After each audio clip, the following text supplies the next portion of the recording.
I'm going to be talking about Secchi total phosphorus and chlorophyll-a, just setting the stage. And we chose this image, this illustration, and because what happens in a lake is a reflection oftentimes of what's happening on the land surrounding the lake. That includes the shoreline, but then also its immediate watershed called the lakeshed.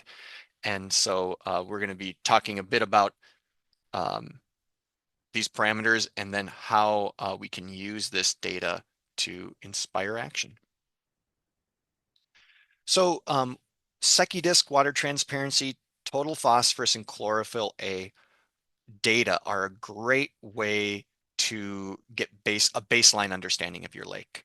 Secchi disk is like taking the pulse, and it can pick up things as you're collecting it through time. You can see what might be happening in the lake and seeing if there are changes taking place.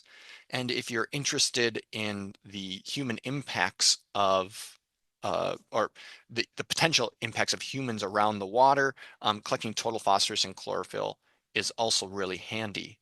But the data for people who who aren't part of the CLMP, or you know, you don't look at this information all the time, it is still kind of abstract. What does 15-foot Secchi, what does that really mean? Or 100 milligrams or micrograms of phosphorus. Is that a lot? It sounds like a lot. And so to help build context to the data, we can take this information. We can take Secchi disk, we can take summer phosphorus, and we can take chlorophyll, and we can put it through some formulas, and it now classifies your lakes into particular bins, and we call that the trophic state index. And the CLMP uses Carlson's trophic index, and you might be familiar with these words, and I'll explain them. And so the three main bins that you're using that data, what happens is it can be put into an oligotrophic lake, a mesotrophic lake, and a eutrophic lake. And there are a couple others, one being hypereutrophic that we'll talk about a little bit later. What do these bins look like, and what can it tell us a little bit more than just the data itself? And so what happens is that these numbers get put into a formula, and then a number gets pumped out, and it will tell you, if you are a number of 34, you are oligotrophic. And what that's really saying is you have low nutrients, which means there's low algae and plant growth, which leads to just lower productivity. So just lower amounts of life that are happening in the lake, and that results in clearer water conditions. Now, I don't need to I don't need to have data about dissolved oxygen, but I can assume if this oligotrophic lake is a deep lake as well, is that there's probably oxygen still at the bottom of the lake, and that we might be seeing certain types of fish communities like cold water fish present, and we can assume some other things that come along with it. As we increase nutrients, we move into the mesotrophic bin, and now we're kind of in that moderate nutrient levels, which means that's few, and by nutrients, I mean phosphorus and nitrogen and a host of other nutrients. That fuels more growth of algae in plants, and which means your lake is now moderately productive. And that usually means, because there's more life in the water, more algae, phytoplankton in the water, you have lower water clarity. And then as we move into the third bin, which is called the eutrophic, there are higher nutrients present, which means there can be more algae and plant growth, specifically algae, and you have high productivity and then low water clarity. And so this is great to understand. Like you can say, yep, we have 15 feet of Secchi, and we're an oligotrophic lake year after this year. And so that's great. It gives you a lot of information at that one point in time. But as you can see, the CLMP, the power comes from long-term data, and that's important because our lakes can change between these different bins. And so when we just look at a very geological timescale, all lakes are becoming more eutrophic, and we call this eutrophication. And so what's happening is, over a very, very long period of time, sediments and nutrients off of the landscape, off of the watershed, are slowly building up into a lake basin, And this is very slow in natural cases. And your lake and a lake can be slowly changing from oligotrophic to eutrophic. Um, Now, if we see changes from oligotrophic to eutrophic in a human lifespan, that's usually because of human impacts to the landscape. And at that point, we call that cultural eutrophication. And that's where a lake is becoming more eutrophic on a very fast timescale because of actions on the land by us. Now, lakes can also go in the other direction. And so, for example, let's say you've been putting in a lot of best management practices. You've been taking what Mike and Lisa just talked about, and you've been putting in natural shorelines. You've reduced or eliminated your fertilizer on your lawns. And everyone is doing that collectively around the lake community. And what we can see through time is we might see your lake becoming more oligotrophic, and we call that oligotrophication. Um, that's great. It could also be detecting something caused by humans as well, and that's the introduction of zebra mussels. So zebra mussels filter out algae, phytoplankton that are in the water column, and it can create it more clear. It can also shunt a lot of nutrients down to the bottom of the lake, and so you can become more oligotrophic, not necessarily in a good way because it's from zebra mussels, but you can detect that as well.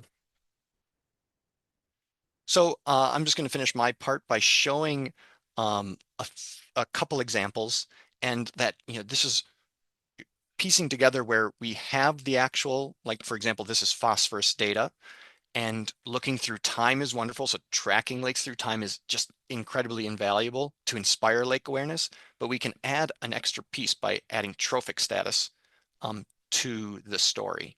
And so as we can see here, this lake has been collecting phosphorus for quite some time.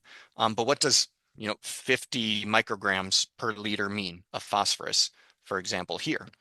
And it does look like if we were to imagine putting a trend line through here, it's been getting more phosphorus present. And so to piece this story together, we can add a little bit more information that can be quite useful to inspire more awareness and potential activity. And that's by putting in where this is in trophic status. And what we have is around 100 micrograms per liter.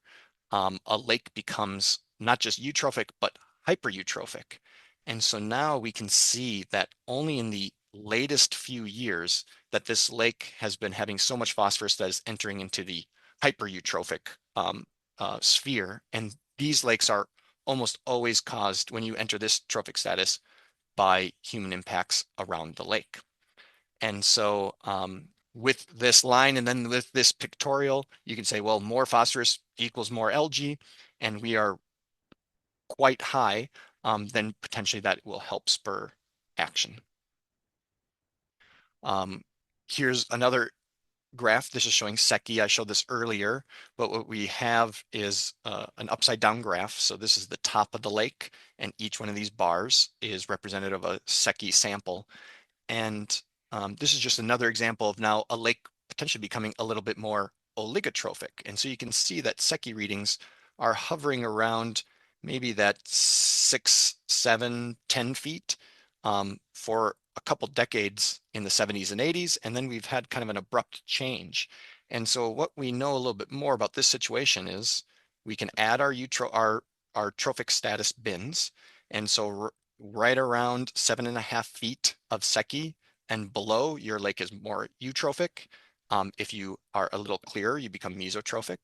But what happened was that in the late 80s, zebra mussels invaded the lake. And like I mentioned, they can filter out the algae, and they increased um, the the water clarity. And so you might be like, hey, great, I love recreating on the lake. I'd rather have it clearer, but this really wipes out the bottom of a food web and can impact greatly all the way up to fish. And so these are big ecosystem changers. But we can get a glimpse now of what are the impacts of that invasion by looking not just at Secchi, but including trophic status. And then my final example, this is looking at chlorophyll through time. And what we're seeing here is a lake that has some bouncing around, but what does this bouncing around really mean? And so if you add that trophic line, so right around to 2.5 micrograms per liter, a lake moves into the mesotrophic bin, and you'd say, oh boy, like, should we be concerned? Like, it looks like we have some things that are almost doubling. But when we look at this through time, what we can see is a very stable system, and that it's bouncing around this transition between the oligotrophic and mesotrophic trophic states.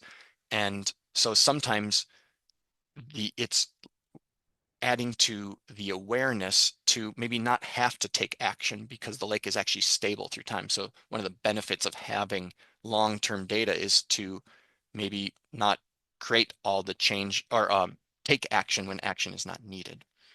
I'm now going to pass it on to Joe to take over.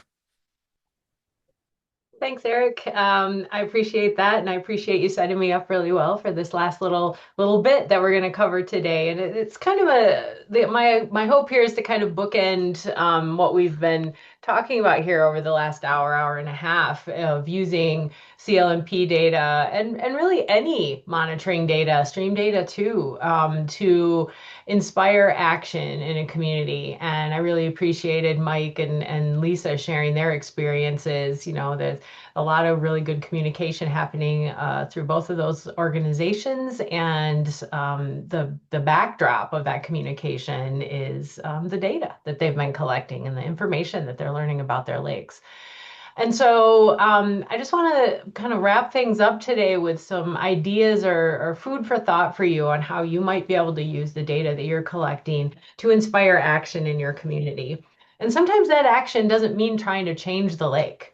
In fact, often in a lot of our lakes across Michigan, a lot of our watersheds across Michigan, it's about preserving what's good and protecting those good places and protecting those healthy waters that we have.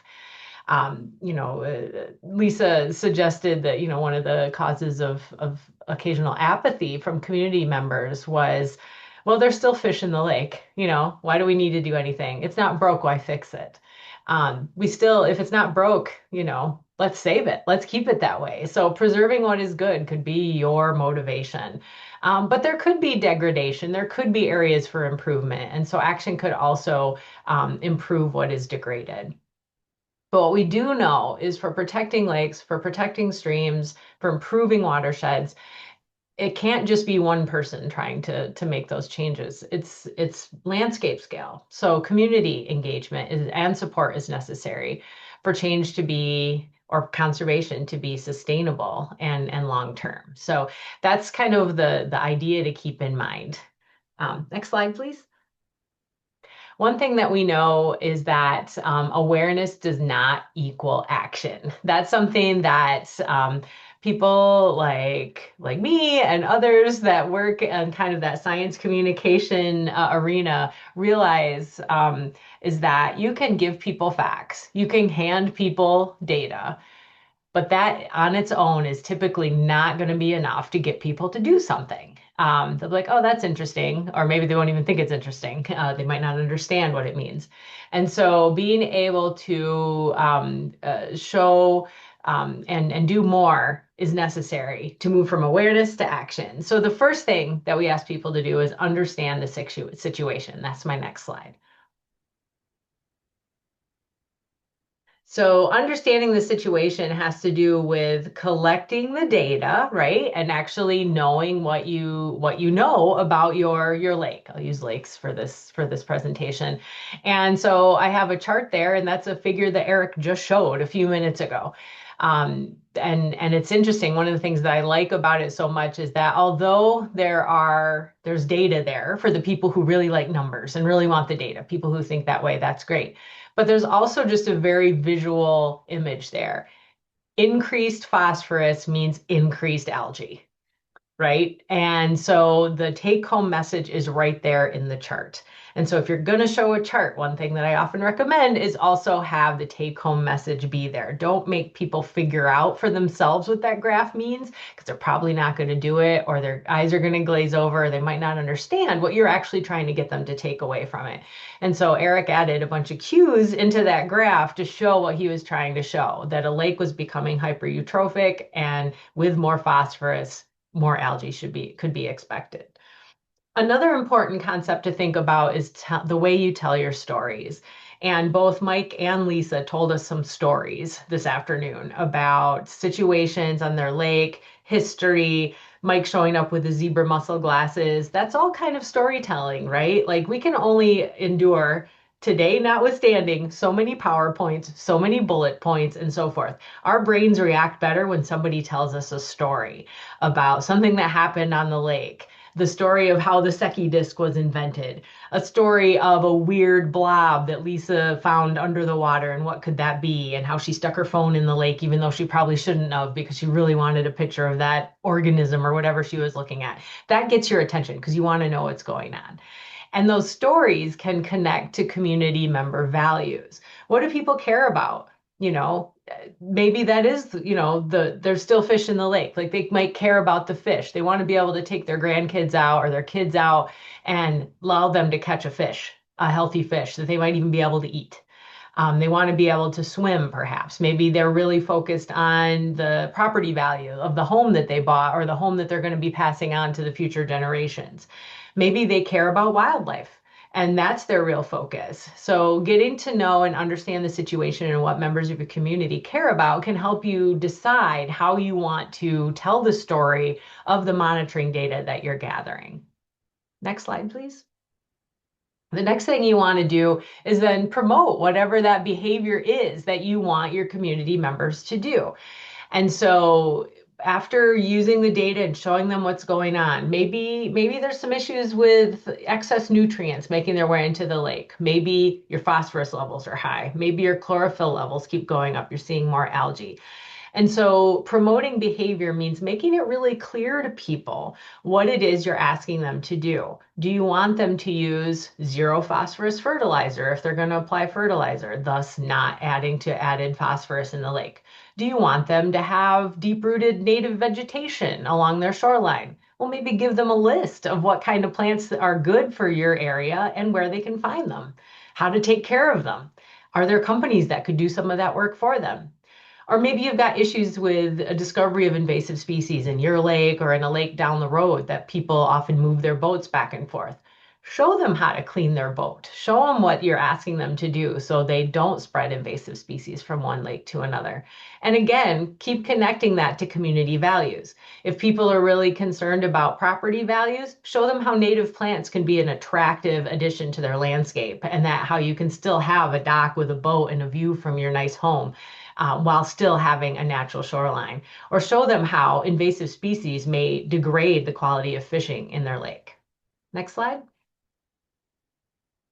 Again, also, if you're asking people to do something, you have to make it as easy as possible for them to do it by removing barriers. And one of the simple examples that often gets shared when we're talking about removing barriers is if you don't want people to litter, make sure there are trash receptacles available, right? Make it easy for people to have some place to discard their old coffee cup, their old newspaper, anything they need, trash receptacles, recycle bins, whatever it is, make it easy. When it's invasive species and we want people to clean their boats, give them tools to clean their boat at the boat launch where they're going to actually need those tools. Handing them a tool, at their home might not help them, but if the tool is there at the boat launch, it will help.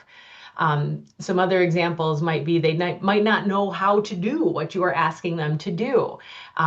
And so maybe providing schematics, diagrams, instructions will help. Lists of native plants that would work great in a rain garden to prevent runoff from making its way into your lake. Give people access and knowledge that they need. Maybe there's policy barriers. Certainly, there's been situations in Michigan where allowing native vegetation to grow along shorelines and not trimming and mowing it Was violations of zoning ordinances of how you had to keep your lawn mowed. And so if there's a policy barrier, think about how you can work with local decision makers to adjust those policy barriers to encourage those positive practices. Next slide. The next step could be securing commitments. Now, this doesn't mean that people have to sign a legally binding document saying that they will plant a native shoreline on their property. Absolutely not. In fact, in most cases, that's not what makes sense. But you could have a pledge. People could fill out a form at a lake association meeting, fill out a little thing or sign a list saying, yes, I'll add my name to a list of people around the lake that is going to make my shoreline more natural, or I will always clean my boat, or I will use zero phosphorus fertilizer, or any whatever your thing is that you want them to do. Have some kind of commitment. Maybe hand out bumper stickers that people will put on their boat or on their car saying I'm a lake protector. That's a commitment. Doing something to not just think to yourself, oh, I just listened to a conversation or a presentation about natural shorelines, I should probably do that. But getting people to have a sticker on their vehicle or on their water bottle, signing something, and these aren't legally binding things, but there's something mental about telling someone else that you intend to do something that gives your brain that accountability that, you know what, I told somebody I would do this. I'm going to remember to do this. You hear that all the time with like exercise or diet, be accountable, have somebody you work out with, those kinds of things. Doing that for, things that will protect your lakes or streams is also a good idea. So think about creative ways to secure commitments from people. Next slide. And once you've got people on board, don't let them forget what they said they would do.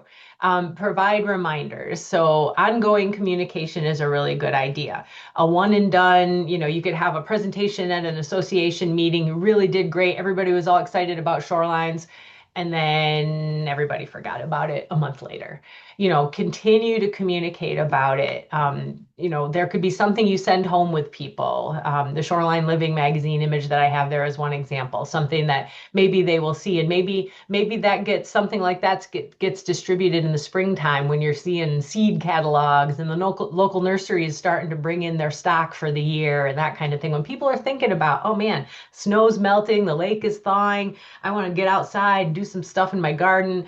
Oh yeah, remember that meeting we had last fall about natural shorelines? Now's the time to send that reminder.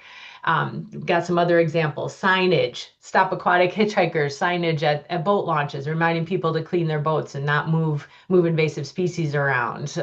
Both of our Mike and Lisa talked about, reminding people to keep their boats clean, not to allow new invasives to get into your lake or to transport invasives from your lake to the neighboring lakes.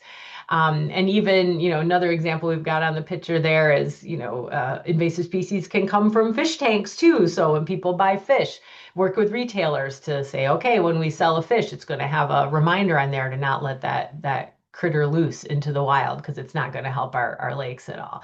So providing those reminders can really help.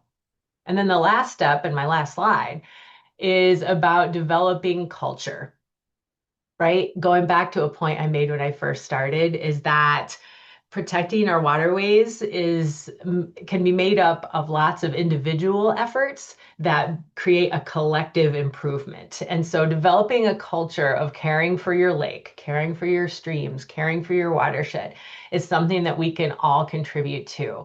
And so developing a culture that praises and uplifts individual actions, showing people that if they do something good on their property or they clean their boat, that's part of a larger community effort. People want to know that they're part of a bigger effort that's actually has a chance to make a difference. So celebrating that, pointing that out, having the handing out those attaboy cards that Bass Lake does, or showing a map of good practices around your lake. That can really create lake conservation as the norm in your community instead of what a few people here and there are doing. And it's not really seen as something that everybody's doing. You want it to be the cool thing to do, right? If all the cool kids are doing it, everybody's doing it, you should do it too. that really can make a big difference in achieving the kinds of behaviors that you're hoping for.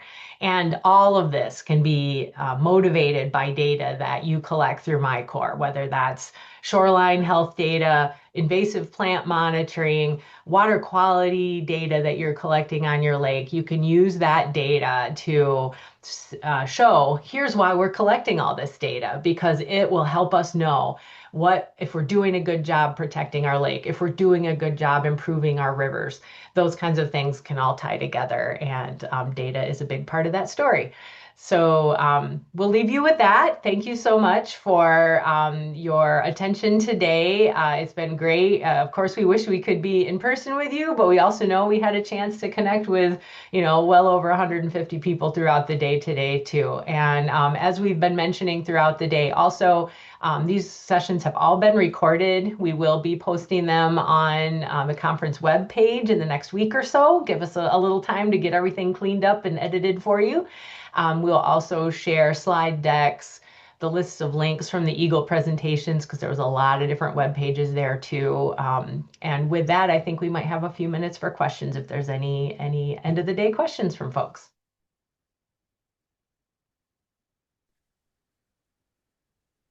Yes, let me get that going. Um, is Lisa still on too? Like we can ask some of those. Lisa, are you still there? Yes, I am. If you don't mind, here's one. How does Lisa's group fund the Dash postcards and other deliverables? That's a good question.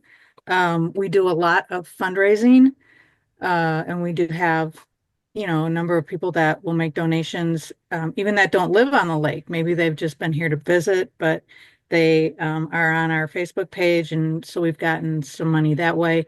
We've also applied for lots and lots and lots of grants. The ones that we've been most successful getting are community grants, because, those are people who really want to see the success and the preservation of our environment here on Big Bass Lake. Um, but we don't have a membership for our 501(c)(3). So those are really our two main ways of getting money. Thank you. I'll talk, this kind of is spurred from Lisa. I'll take a first part of it, and then if anyone has anything to add. So despite the ineffectiveness of herbicides on your Eurasian water milfoil, is it still being used? There may be newer products available. And so Lisa, you could talk a little bit about it if you want. Feel free. Well, we've had Big Bass Lake treated with Priscillacor for the past 3 years, and um, it's an effective herbicide. My mama said, if you can't say something nice, don't say anything at all. I'm not a fan of Priscillacor, but it does work. Thank you. Kind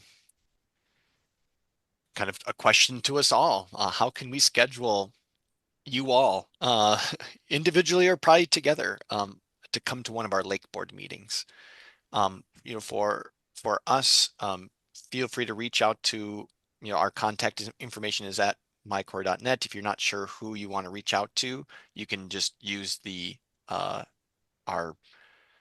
micorps.net web or email, and we'll be able to answer that. And so you can reach out to us here at Extension and the MiCorps team to see if we are available to do so. Or if it's not us, we are a hub and we have big networks that we can maybe put you in contact with somebody who is close.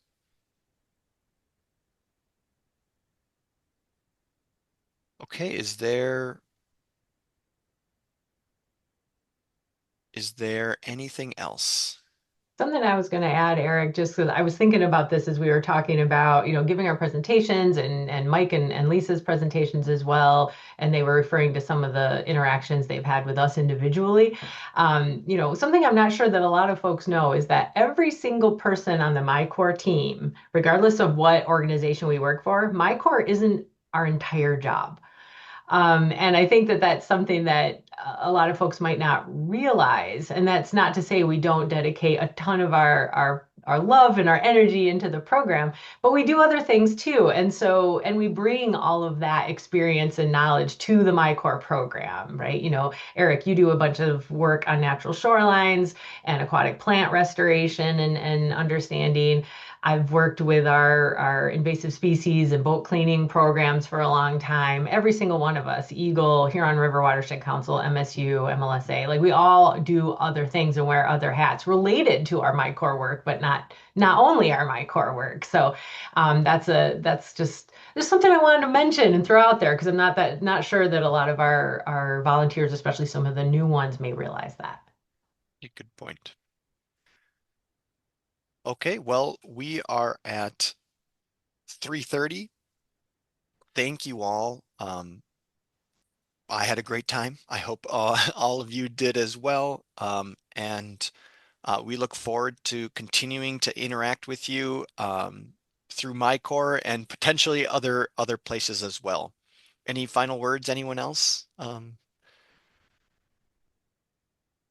right. Thank you all very much. Have a great night.